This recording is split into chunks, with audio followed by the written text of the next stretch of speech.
Ndugu Katibu Mkuu, vijana wa mkoa wa Kagera, kwanza tunamshukuru sana Daktari Samia Suluhu Hassan kwa kazi kubwa anazozifanya kwenye nchi yetu. Lakini yako mambo, ndugu Katibu Mkuu, yako mambo yanatusikitisha sisi kama vijana wa Kagera. Na sisi kwetu tunao msemo mmoja maarufu, tunasema mbalio monero mkama ni oramiza. Ndugu Katibu Mkuu, naomba nitumie jukwaa hili la vijana wa Senate kukueleza jambo linalotukwaza sisi kama vijana wa mkoa wa Kagera. Niseme nisiseme? Niseme nisiseme? Ndugu Katibu Mkuu, wako watu leo ndani ya nchi yetu, wengine ni wana CCM, wengine si wana CCM. Wanadhani Daktari Samia Suluhu Hassan anahitaji kupigiwa kura za huruma, na ndio maana wakisimama wanakuwa watu wa kupoka ajenda za wapinzani na kuziamplify. Wanazipa mileage. Mneki katuambia tukiona mambo ya hovyo tunafanya nini? Wako wenzetu wengine wana CCM, wakiona mambo ya hovyo wao ni kuyapigia chapuo ili aendelee kusikika. Ndugu Katibu Mkuu, hii sio sawa.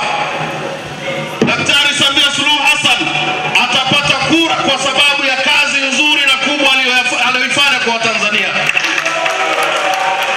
Kwa sababu ya kazi kubwa na nzuri aliyoifanya kwa vijana wa vyuo na vyuo vikuu.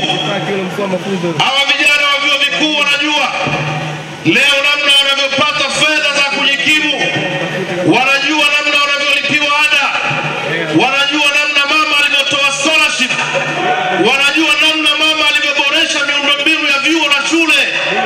Sisi watu wa kanda ya Ziwa tunajua kwamba mama amemaliza daraja la Magufuli pale Busisi Kigongo. Daktari Samia Suluhu Hassan hahitaji kura za huruma. Watu sije kukaa watu wanamchukulia kwamba ni mgombea mwepesi. Hapana.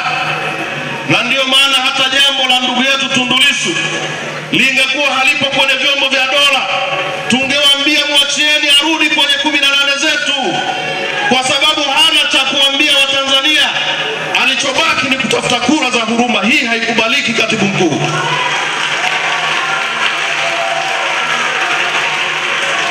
Yako mataifa, Katibu Mkuu, yako mataifa mengine yameanza kutoa matamko. Sisi tunajiuliza kama vijana wa Kagera, mbona Trump alipigwa risasi jukwaani na Tanzania haikusema? Wasiingilie uchaguzi wetu, kwa sababu chaguzi zao huwa tunakaa pembeni, au tulisema?